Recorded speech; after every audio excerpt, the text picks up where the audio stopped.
datos curriculares de él. Estudió la licenciatura en Derecho en la Universidad Nacional Autónoma de México, donde se tituló Convención Honorífica y recibió las medallas Gabino Barrera y Diario de México, otorgadas a los mejores estudiantes de la UNAM y de México, respectivamente. Estudió una maestría en Derecho en la Universidad Autónoma de Barcelona a través de la Universidad Autónoma Metropolitana y posteriormente el doctorado en la Facultad de Derecho en la UNAM, donde se tituló Convención Honorífica, donde obtuvo también la medalla Alfonso Caso. En el Inter también estudió una especialidad en Derecho Penal en la Universidad Panamericana. Ha sido profesor por oposición en la UNAM, en el Instituto Nacional de Ciencias Penales, el INACIPE, en el ITAM. Ha publicado, entre otros libros, La Tentativa en el Código Penal para el Distrito Federal, libro homenaje a Klaus Roxin, el tomo 1 del nuevo Código Penal para el Distrito Federal comentado y el tipo de la tentativa, teoría y política. Como todos ustedes saben, fue Procurador General de Justicia del Distrito Federal y también fue jefe de gobierno de la Ciudad de México del 5 de diciembre de 2012 hasta el 29 de marzo del presente año, fecha en que presentó una licencia definitiva para ser candidato al Senado y coordinador nacional por la coalición Por México al Frente de los candidatos al Senado de dicha coalición. De verdad, doctor Miguel Ángel, es un gustazo tenerte aquí. Gracias por aceptar nuestra invitación. Gracias. También les comento que nos honra aquí con su presencia nuestro rector general, el doctor José Antonio Lozano Díez. Y pues sin más preámbulo, dejo en el uso de la palabra al doctor Marcelo. Muchas gracias, muchas gracias. Gracias. Muchas gracias. Bueno, pues muy buenas tardes a todas, a todos ustedes. Primero quiero agradecerle al señor rector, a todo el equipo, a los directores, a las directoras, a todos la oportunidad de poder platicar con ustedes, porque pues regresar a un aula de clases, la verdad es que es verdaderamente una emoción importante. Yo hoy estoy sintiendo esta emoción como si fuera la primera vez que diera clase en mi vida, y miren que ya teníamos algún kilometraje acumulado en algunas universidades de las que aquí se ha mencionado, pero por otro lado se preguntarán ustedes, bueno, ¿y por qué vamos a hablar de gobierno de coalición si toda la presentación que me hicieron favor ahora de comentar, todo es de derecho penal, ¿no? Quizá podríamos haber platicado o platicar de algunas cosas del derecho penal, pero no. Pues ya ven ustedes que de repente uno hace algunos giros en su vida y tú crees que vas a dedicarte a una cosa y de repente te dedicas a otra.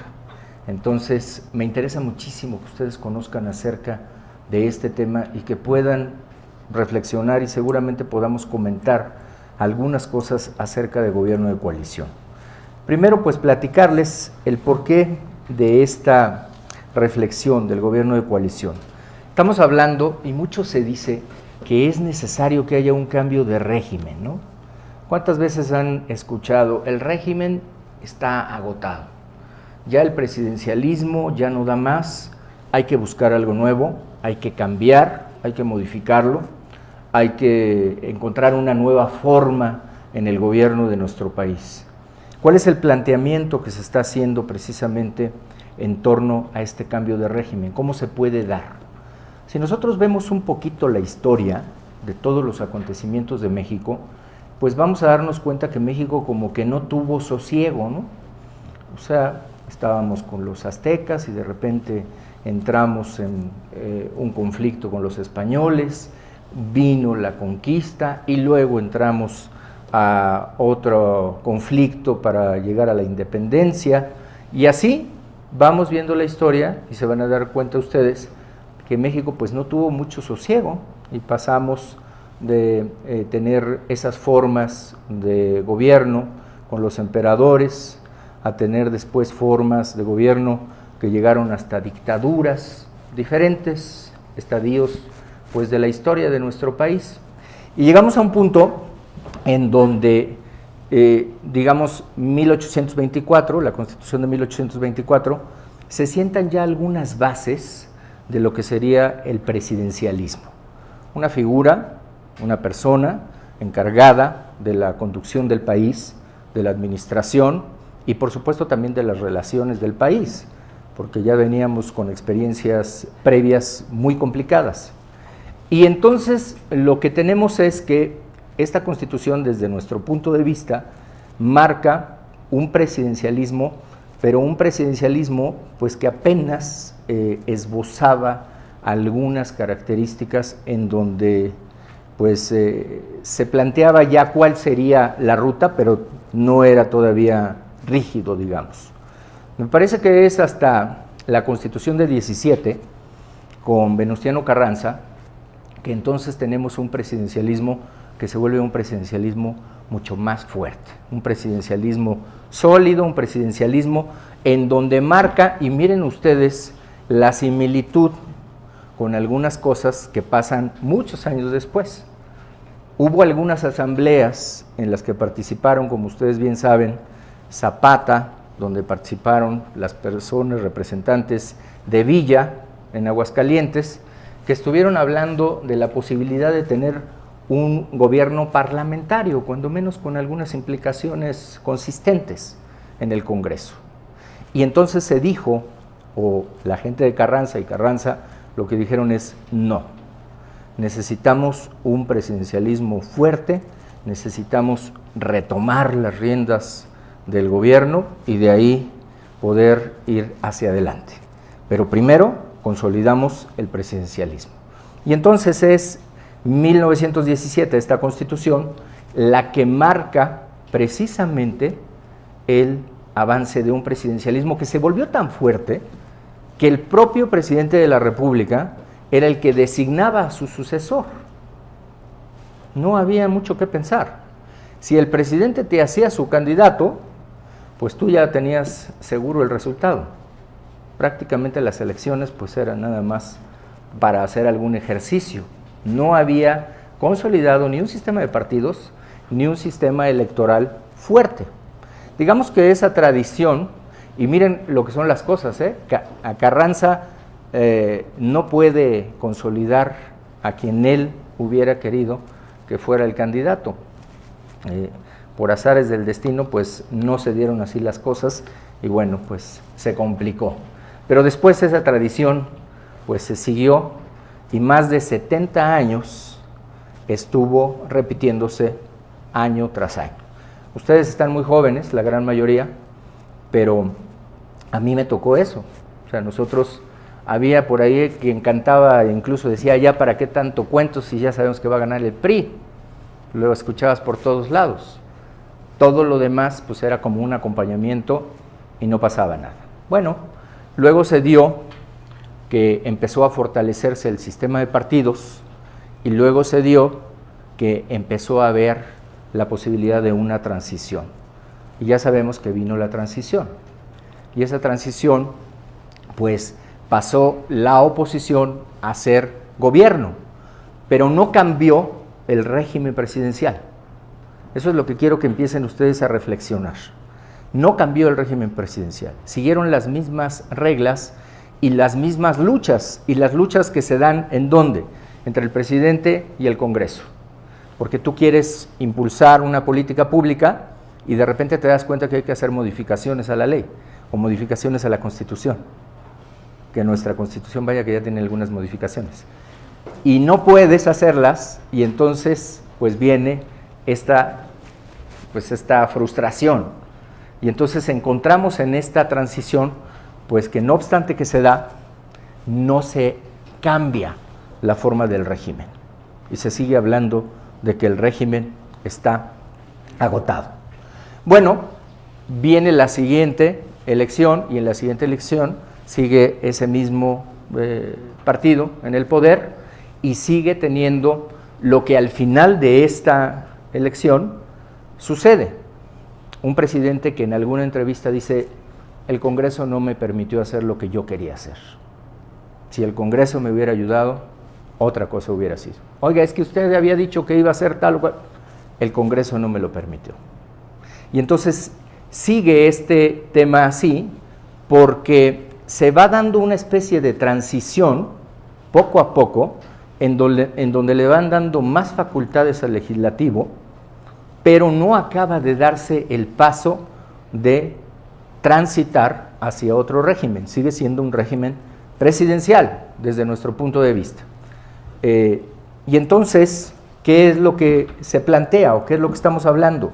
Si nosotros hablamos de poder cambiar el régimen, que no es solamente con el gobierno de coalición, o sea, son varios elementos los que habría que conjugar para hacer un cambio de régimen, que es una serie de reglas para el acceso al poder público, pues obviamente esta es una de las vías, el gobierno de coalición. Y entonces, déjenme platicarles muy rápido, porque además ya sé que es el último día de clases, ¿verdad?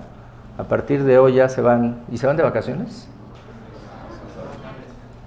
Ah, pues mira, entonces tomando en cuenta que es viernes, tomando en cuenta que es el último día de clases y tomando en cuenta que quizá estén regresando de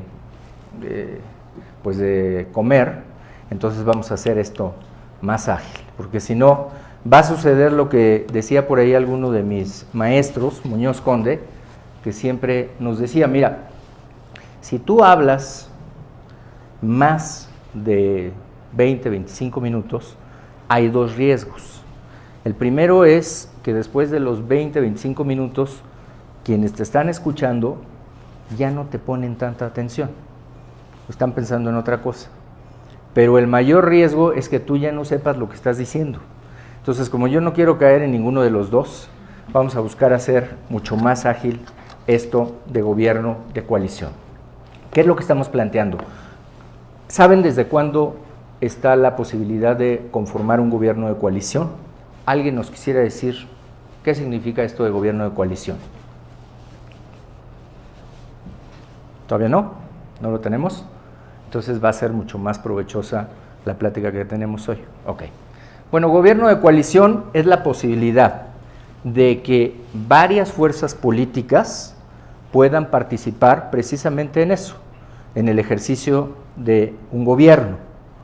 Varias fuerzas políticas. Fíjense, ya no estamos hablando de una sola fuerza política en una hegemonía y con una sola forma de gobierno, sino estamos hablando varias fuerzas políticas pueden conformar un gobierno de coalición. Ok. Ahora, ¿desde cuándo México puede conformar un gobierno de coalición? ¿Alguien sabe? ¿Creen que se pueda? ¿Se podrá conformar un gobierno de coalición? ¿Qué necesitaríamos? ¿Qué sería lo primero que se les ocurre que se necesitaría?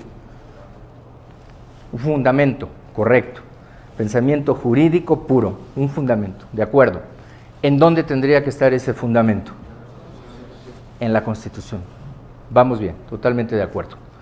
Quiere decir que lo que hoy tendríamos que investigar, si yo les dijera, oye, chécale si podemos tener gobierno de coalición. Y entonces cualquiera de ustedes en un trabajo de asesoría diría, a ver, fundamento, vamos a la Constitución y checamos. No como cuando yo checaba que tenías que leer toda la Constitución a ver dónde la encontrabas, ¿no? Sino ahorita, pues ya entras, la colocas en el buscador y entonces gobierno de coalición y ¡pum!, te aparecen como 16,000 cosas del gobierno de coalición. Entonces, pensando en eso, la encuentran rapidísimo y se van a dar cuenta que desde 2014, fíjense, desde 2014 está la reforma en nuestra Constitución para poder tener un gobierno de coalición. 2014. ¿Cuál fue esa reforma? Artículo 76, fracción segunda, y artículo 89, fracción 17. Vamos a ver qué es lo que dicen estos artículos. Miren, la fracción segunda del artículo 76. Estamos hablando de las facultades del Senado, ¿ok?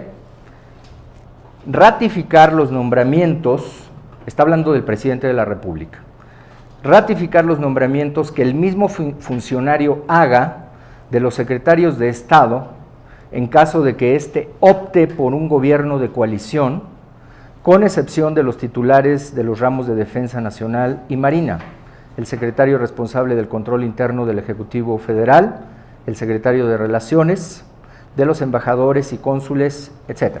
Aquí viene marcando algunas cosas. Ok, esa es la segunda del 76. Ahora vamos a ver qué es lo que dice el 89. Artículo 89 dice de las facultades y obligaciones del presidente de la República.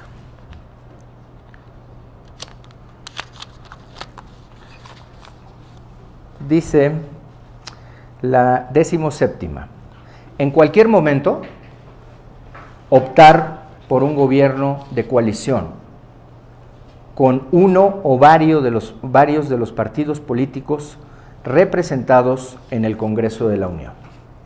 ¿Qué quiere decir? Quiere decir que hoy nosotros tenemos la posibilidad en México de tener un gobierno de coalición. ¿Y qué te implica este gobierno de coalición? ¿Para qué te sirve?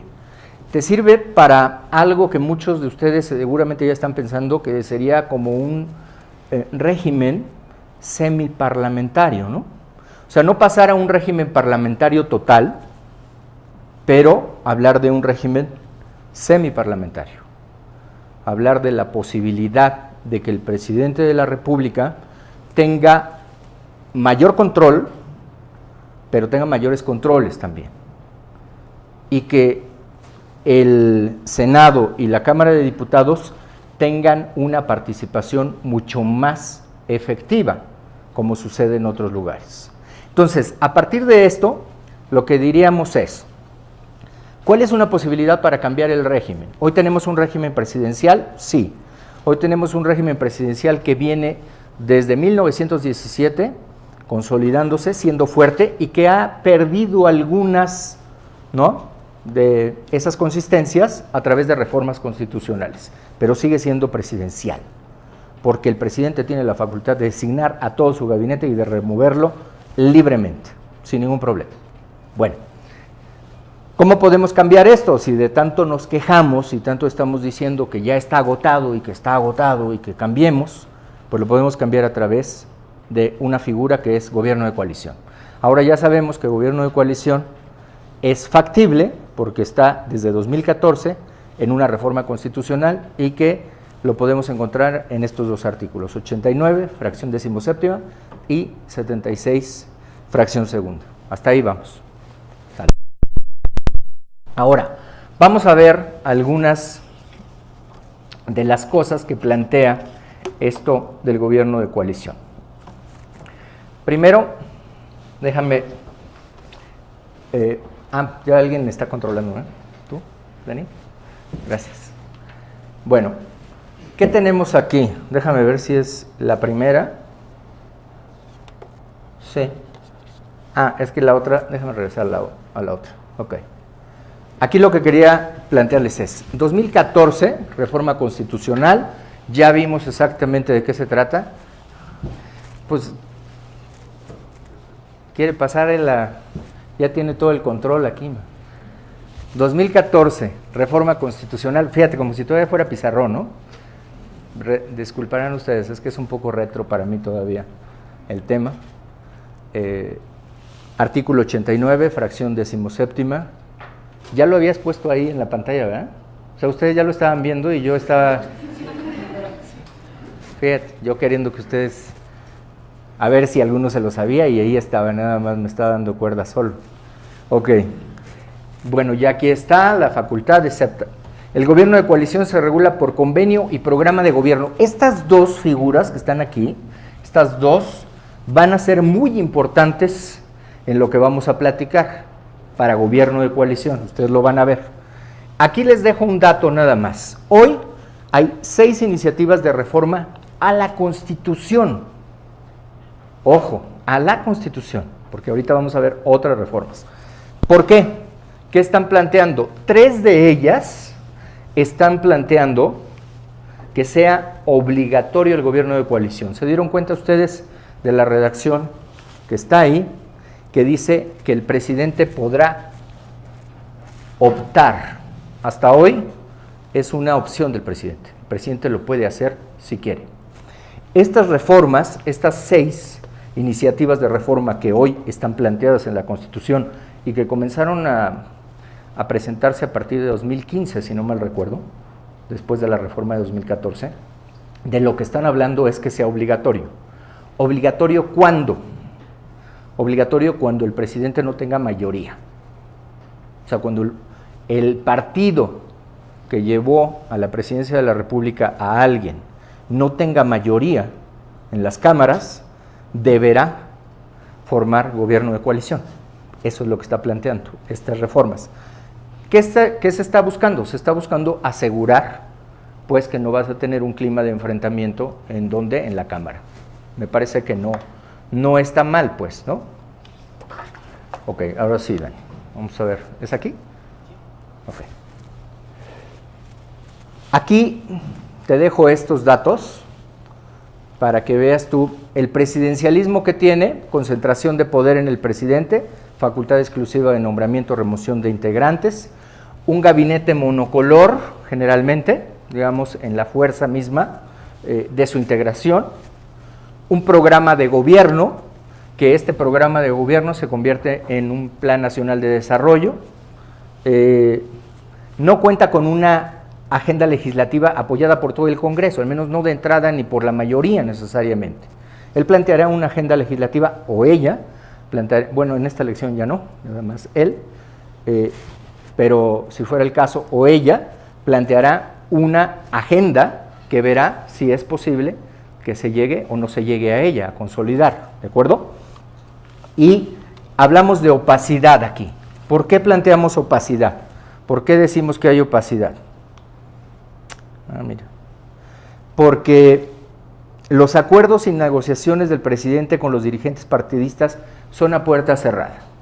¿Qué sucede generalmente aquí? Lo que sucede es que si tú no tienes mayoría, de repente resulta que sí están apoyando la iniciativa del presidente. ¿Cuáles fueron los acuerdos a los que se llegó? No sabemos, pero de repente se apoyan algunas de las iniciativas. Y el partido que no alcanzaba, nos falta un voto, nos faltan 2 votos y se empieza a construir la mayoría. ¿Cómo se construyó? ¿Quién sabe? A veces en las madrugadas y al otro día ya llegas a la votación y ya se alcanzó la mayoría. Ok. Del otro lado, gobierno de coalición, ¿qué es lo que tiene? Un poder compartido, está claro, porque desde la propia redacción dice que lo va a compartir políticas. Tiene un gabinete que necesariamente, ahora vamos a ver por qué, es pluripartidista, será coordinado por el jefe de gabinete. También ténganlo por ahí registrado, así como convenio, programa, jefe de gabinete. Luego, un programa de gobierno elaborado y aprobado por la coalición, una agenda legislativa acordada con la coalición y transparencia, porque para conformar esta agenda legislativa se tiene que conocer, tiene que ser pública. Esa es la diferencia, ¿ok? Bueno, vamos al que sigue. Ahora, las ventajas. ¿Cuáles serían las ventajas? Tienes que ceder parte del poder para poder recibir más apoyo del Congreso. El gobierno de coalición aquí lo que está generando es equilibrio y compromiso. Está conformado por el presidente, el jefe de gabinete y los partidos políticos. Todo el gabinete, se dieron cuenta ustedes, ¿no? Todo el gabinete tiene que ser ratificado ¿por quién? Por el Senado. Correcto. El Senado de la República tiene que ratificar a todo el gabinete, excepto quienes no. Sedena y esos dos. Excepto esos 2 cargos, todos los demás requieren ratificación del Senado para formar parte del gabinete. Y luego vienen estos 2 elementos. Los 2 elementos que son el convenio de coalición y el programa de gobierno de coalición. Este convenio de coalición lo suscribe, obviamente, el presidente con las fuerzas políticas y lo tiene que pasar a la aprobación del Senado. Esa es otra cosa importante. O sea, cuando el presidente anuncia que va a tener gobierno de coalición, tiene que enviar un convenio de coalición.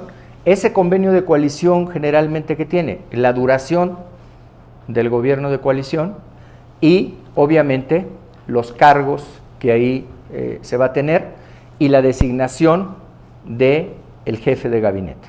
Jefe de gabinete, que ahora vamos a ver un poquito más adelante, qué es lo que tendrá que hacer. Y luego tienes el programa de gobierno de coalición. El programa de gobierno de coalición, igual que en el otro caso, se convierte en el Plan Nacional de Desarrollo. ¿Cuál es la diferencia? La diferencia es que este va a tener que ser aprobado, pero el plazo que se está marcando es más corto que lo que ahora tenemos en el Plan Nacional de Desarrollo. O sea, el Plan Nacional de Desarrollo lo están aprobando hasta 2019, si no mal recuerdo, conforme a este calendario que tenemos ahora. ¿De acuerdo? Muy bien. Bueno, vamos a ver, porque si no, nos va a acabar el tiempo. Ok, ahora, aquí, ¿qué es lo que nos está faltando? Lo que nos está faltando hoy, porque ya tenemos la reforma constitucional, ya tenemos todas las posibilidades para conformar un gobierno de coalición. ¿Podría optar el próximo presidente de la República por gobierno de coalición? Sí, la respuesta es sí. ¿Pero qué le va a faltar? Parlamentaria de gobierno de coalición. En este momento ya hay iniciativas. Aquí estamos planteando 3 iniciativas, pero la verdad es que, digamos, de las presentadas, 4 ya, porque presentamos una nosotros recientemente, pero hay también otras 2 que digamos que son académicas, pero existen, ¿no? Las van a ver ustedes. ¿Qué tienes que reglamentar en esta ley? ¿Qué se tendría que reglamentar?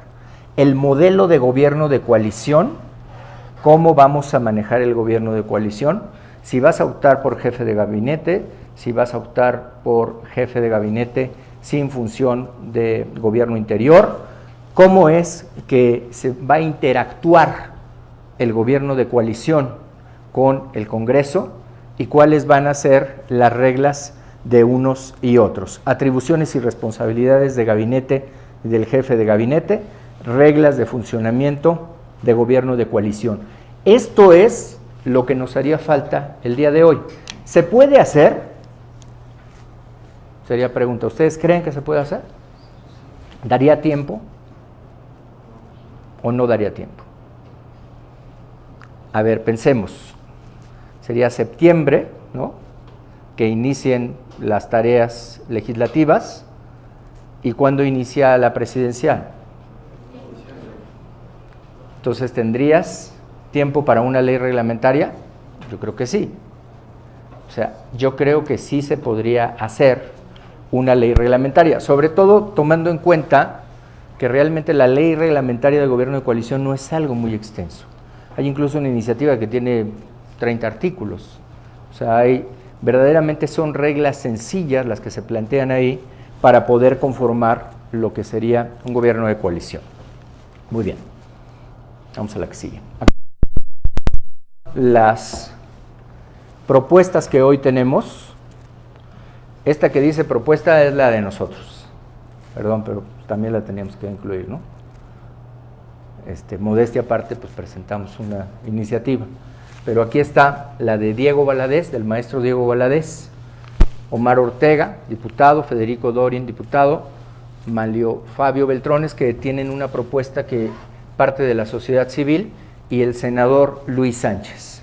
Ustedes van a ver aquí qué es lo que sí tiene, qué comparten y qué no comparten. Aquí, por ejemplo, el concepto de gobierno, en el concepto de gobierno, el maestro Diego Valadez hace toda una exposición que nosotros creemos que pudiéramos obviarla, pues, para efectos de la ley reglamentaria. Gobierno de coalición, pues, todo el mundo habla de gobierno de coalición. Coalición parlamentaria, sí, no. Creemos que es indispensable la coalición parlamentaria porque es precisamente la que te va a permitir en el Senado y en la Cámara poder trabajar en sintonía con el gobierno de coalición. Aquí hay una secretaría de gabinete, pero ustedes ven que, por ejemplo, el maestro Diego Valadez tiene secretaría de gabinete y Federico Dorin también, porque tienen separada la función de jefe de gabinete y de secretario de gobernación. O sea, básicamente en el gobierno de coalición, el que hace las veces de jefe de gabinete es el secretario de Gobernación. Entonces ya no tienes que crear otra figura, sino que ahí mismo tiene esta doble función. Secretario de Gobernación. ¿Qué requeriría el secretario de Gobernación? No tener la función de seguridad que tiene hoy. Sería muy difícil que un secretario de Gobernación pudiera ser secretario de Gobernación, tener la función de seguridad que tiene hoy y aparte ser el encargado de la jefatura de gabinete. Ok, aquí se tiene gabinete del gobierno de coalición y la conferencia y el consejo político, dos cosas que vamos a ver también de manera rápida, un poquito más adelante, para qué nos funciona una y la otra. La declaratoria de formación de gobierno de coalición, que esta es la que funcionaría precisamente una vez que el presidente opte por esta figura. ¿De acuerdo? Ahí la tienen ustedes. Bueno, convenio de coalición. Esto es lo que debe contener el convenio de coalición.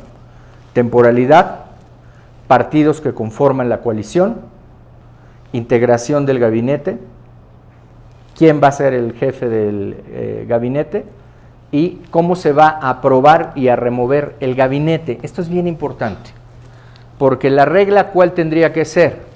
Si tú eres un partido que te están coaligando a un gobierno de coalición, tú, teniendo ya una responsabilidad, vamos a pensar que tienes la responsabilidad del campo, esa fuerza política tiene la responsabilidad del campo, el presidente de la República podrá remover al servidor público que esté ahí porque no funcione, pero la fuerza política tendrá que ser la responsable de proponer otro u otra persona para esa misma tarea, porque es su responsabilidad.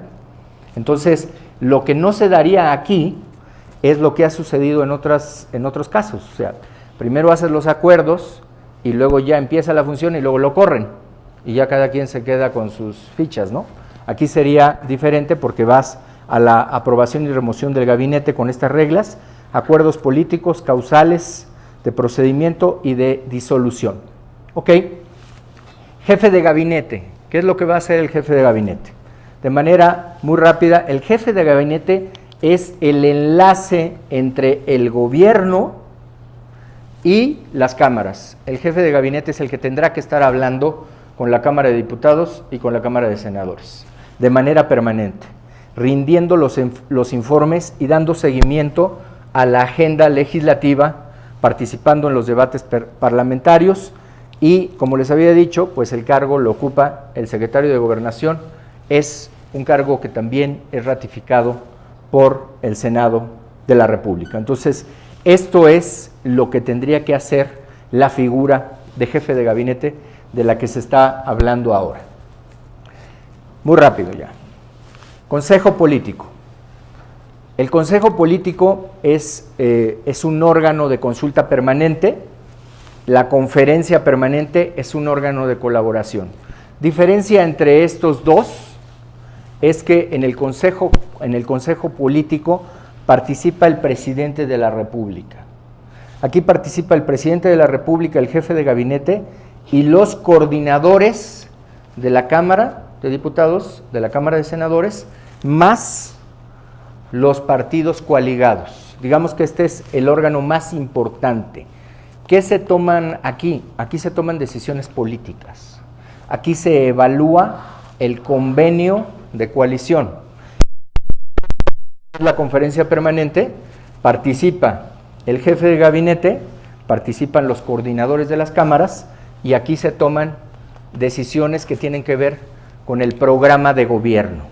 ¿Cómo vamos en el programa de gobierno? ¿Ya se aprobó el salario mínimo? Si no se ha aprobado el salario mínimo, pues a jalarle las orejas, porque además eso se tiene que aprobar. Salario mínimo. Este es el objetivo de cada una de estas dos. Como ven ustedes aquí, esto es mucho más orgánico y evolutivo para el programa de una tarea de gobierno. Esto es decisiones políticas y las convocatorias, por supuesto, también son distintas en cada uno de los casos. ¿Hay gobiernos de coalición en el mundo? Sí. En Europa tenemos 21 de los 28 gobiernos, tienen más de 50 años, ahí vemos algunos de los países, Ustedes dirán, nada más en Europa, no, también en América Latina. La verdad es que hoy México se está convirtiendo en una excepción de los países que han optado por gobierno de coalición. Se viene hablando mucho de eso, pero ¿cuál es la decisión o dónde está la clave de la decisión? Me parece que la clave de la decisión es si quiere ceder o no quiere ceder algo del poder. Porque ya se dieron cuenta ustedes aquí, cedes una parte del poder. ¿Qué es lo bueno desde mi punto de vista? Que cuando termine el sexenio no se podrá decir que es culpa del presidente de la República si algo salió mal, sino será culpa del presidente de la Cámara de Diputados y de la Cámara de Senadores, porque todos tienen la responsabilidad de evaluar el programa. Mucho se dice, es que esto del gobierno de coalición, ¿para qué lo hacemos? Es el Pacto por México, es lo que hicieron con el Pacto por México, es lo que se hizo con el Pacto por México. Y yo la verdad ahí les diría ante esa afirmación que desde mi punto de vista no.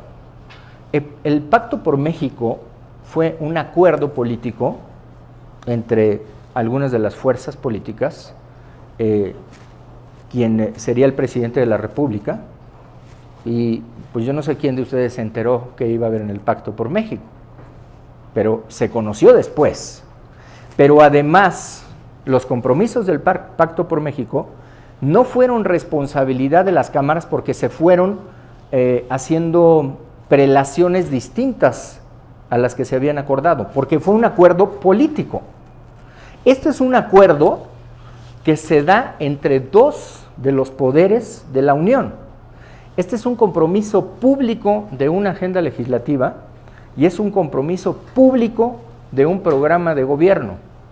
No es si quieres o si no quieres. Es algo que se compromete con la gente y algo que se tendrá que avanzar. Nos preguntan también, bueno, ¿y cuál será la diferencia? Porque tú ya tienes una coalición electoral y esas coaliciones electorales no han funcionado. Ya lo hemos visto en varios gobiernos. Entonces, ¿qué diferencia hay? La coalición electoral, como ustedes saben, ¿es para qué? Pues para ganar las elecciones y alcanzar la mayoría. Se da en un espacio de tiempo que es durante el proceso electoral. Candidato y plataforma electoral comunes, pero concluye aquí. Es más, después de esto muchas veces ya ni te contestan el teléfono, ¿no? Pues antes eras guapo y ya no. Ni modo, ahí se acabó. En cambio acá, en la coalición de gobierno, formas el gobierno con la mayoría, obviamente va más allá de la... es parte del ejercicio de gobierno, se compromete convenio, programa, gabinete y dura de conformidad a lo pactado en el convenio. Sería muy raro que un gobierno de coalición, con un convenio de coalición, dijera que va a durar menos del sexenio. Finalmente este sería el plazo objetivo al que se tendría que llegar. Ahí tenemos hoy la coyuntura electoral. Estás en un México que es pluripartidista, ¿estarán ustedes de acuerdo? Que es pluripartidista. Esa característica del pluripartidismo te da otra nota que es democrático, o que te encamina a la democracia, pero tenemos todavía rezagos de hiperpresidencialismo, ¿no?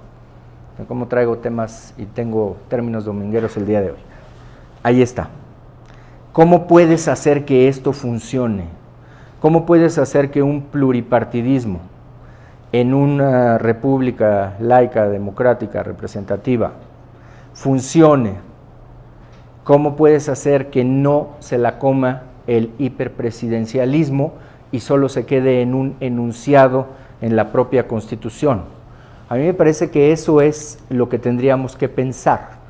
Hoy estás viviendo una elección, ustedes que son jóvenes, la gran mayoría de los que están aquí, que es sui generis.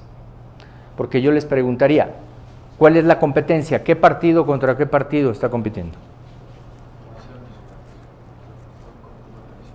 Porque cuando yo me acuerdo de las elecciones, pues competía el PRI contra el PAN, contra el PRD, después Morena, el PES, el PT, ¿no? Hoy, ¿quién contra quién está compitiendo? ¿Qué partido está compitiendo? ¿Qué partido tiene la mayoría en este momento de acuerdo a las encuestas? ¿Ven cómo no? Porque hoy estás viviendo esto. Estás viviendo una elección de coaliciones. Estás viendo una elección sui generis, una elección que no se había presentado. Hoy está compitiendo la coalición por México al Frente, por la coalición Juntos Hagamos Historia, por la coalición X, más un candidato independiente, ¿no? Entonces, estás viviendo por primera vez que ningún partido está compitiendo en solitario. Entonces, pareciera que tenemos todo, ¿no? Es como si les dijera, es viernes, las 5 de la tarde, cumpleaños de 2 o 3 de los que están aquí en el grupo. Se fueron los papás de vacaciones. Ya uno de los que está aquí también tiene restaurante, bebidas listas. Y no van a hacer la fiesta. Pues si tienen fiesta, pues inviten, ¿no? Pues aquí lo tienes todo, mira. Todo, pero no damos el paso. No se animan, no hay... Es que la voluntad tiene que ser, o el chip tiene que ser, no voy a ser yo el que mande. ¿No? Entonces, cuando a ti te dicen, oye, tú vas a ser el jefe de grupo, pues tú quieres ser el jefe de grupo. Y tú decides si pones asistencia o pones falta, tú. Pero cuando te dicen, vas a ser el jefe de grupo, estos 4 compañeros que van a poder votar en tu contra de lo que estás diciendo, ah, caray, no, ya no me gustó. O sea, estos trabajos colegiados como que ya no, ¿no? O sea, yo quiero ser el que tome las decisiones. El problema es cuando te enfrentas a un congreso en donde ¿qué creen ustedes que va a suceder? Pues vas a hacer oposición. Y si eres oposición, ¿qué tienes que hacer? Pues ni modo que pues oponerte, ¿no? Eso es un poco lo que creo que nosotros tenemos. Tenemos hoy todo esto. Tenemos por primera vez una elección en donde ningún partido va en solitario, en donde se están dando todos estos ingredientes con una, digamos, figura electoral ya global de México más consolidada, pero vamos hacia el presidencialismo otra vez. Eso es un poco lo que a mí me interesa que ustedes reflexionen. Y si no, simplemente nos preguntan, oye, ¿es que esto está dirigido específicamente a un partido político? Porque tú estás participando en el Frente por México y por eso lo estás planteando así. A mí me parece que no. A mí me parece que esto es, en todo caso, algo que se puede adoptar para el país. Porque si fue una reforma constitucional, pues es algo que me parece que le conviene al país.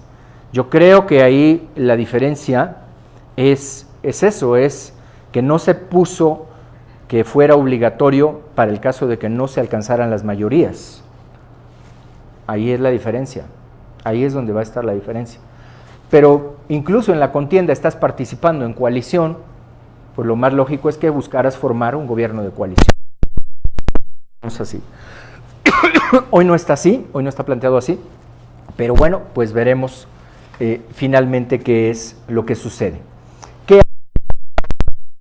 Me parece que empezando el periodo, discutir estas reformas, estos planteamientos de reforma. Recuerden ustedes, en 2 bloques, las propuestas que son constitucionales y las propuestas que son de ley orgánica.